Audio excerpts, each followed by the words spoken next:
One random night, I decided I was going to follow an internet trend.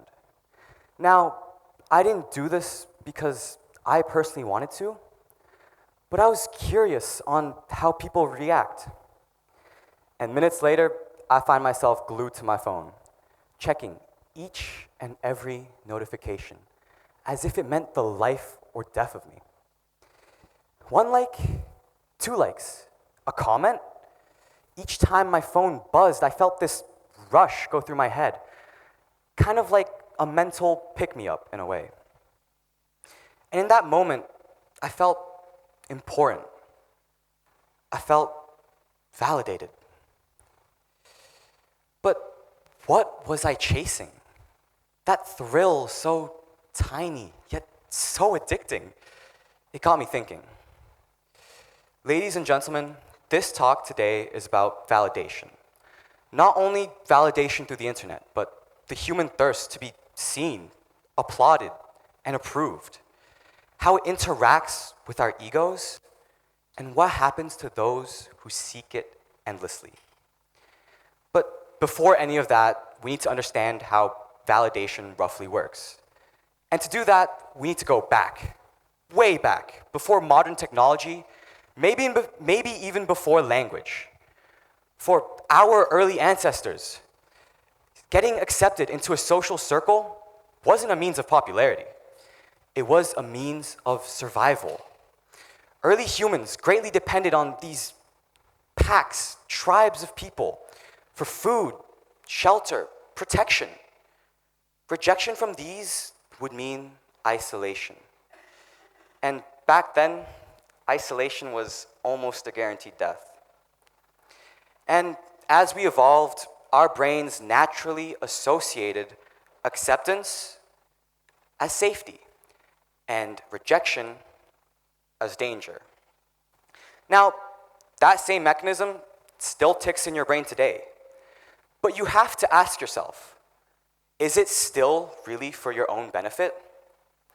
A 2016 study done by Lauren Sherman from UCLA revealed that when adolescents receive likes on a platform such as Instagram or Snapchat, it triggers their ventral striatum and it releases dopamine, which is essentially the brain's reward system.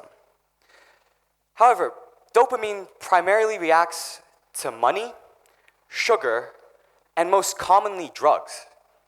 Validation doesn't just feel good. It feels as if you're being showered in a warmth. It feels as if your soul is being nourished.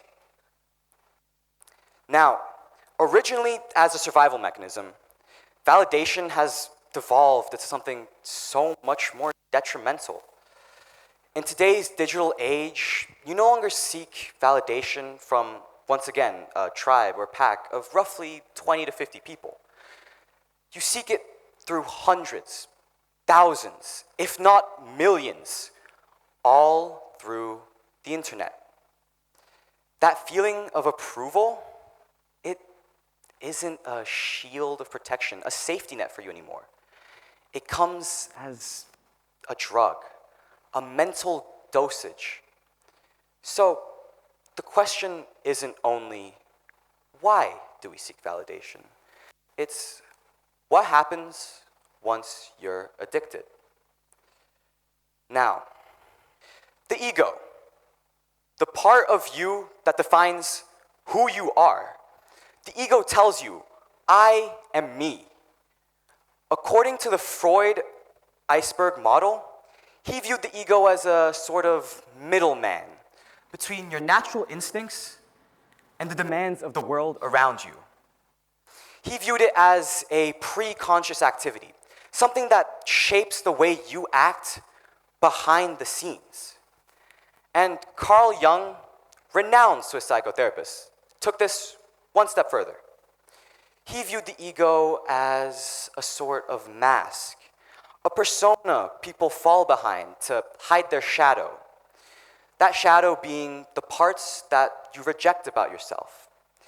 Basically, your insecurities in a way. The problem with this mask is the more you rely through others to build your own ego, the more you rely on this loop of just gaining scraps of validation, the more fragile it becomes.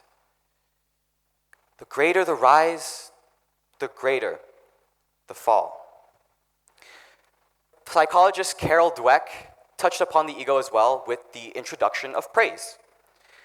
Now, children praised at a young age for their intellect tended to avoid challenges as they didn't want to risk to lose that identity as a smart individual.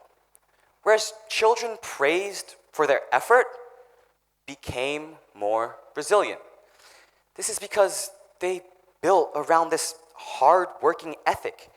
The ego is this double-edged sword. Too much of it blinds your progress, hinders it even. But too little, you don't get any progress at all. And so the performance begins. You begin to polish up your profile, subconsciously rehearse your answers for others, bring out the version of yourself that you believe to be best fitted into society. But as Alan Watts once said, trying to define yourself is like trying to bite your own teeth. The ego is the story you tell. It's not always the truth. Now, remember that hit I mentioned? That pick-me-up. The line between a high and a need can be easily blurred. You no longer check your phone out of curiosity, but out of compulsion. A 2017 study done by Professor Cecile Andreasen managed to link social media usage and traits in people. More specifically, narcissism, low self-esteem, and anxiety. The people who had a social media addiction were more bound to fall into this trap. Now, you know that feeling you get in front of an audience? More specifically, after they're done clapping for you. You give that soft smile you've been rehearsing, a little wave off, and you begin to walk off the stage. But as you're climbing down those steps, only one question lingers in the back of your mind. Was that enough? And that's because no matter how loud the applause, how grand the performance, if you don't believe in yourself first, it will always sound hollow. The answer to this isn't more claps. Maybe the answer is learning how to clap for yourself. What if the real rush you're getting is not from being seen, but seeing yourself? Internal validation. The power to tell yourself, I am enough, without needing someone else to echo it back to you. This isn't ego.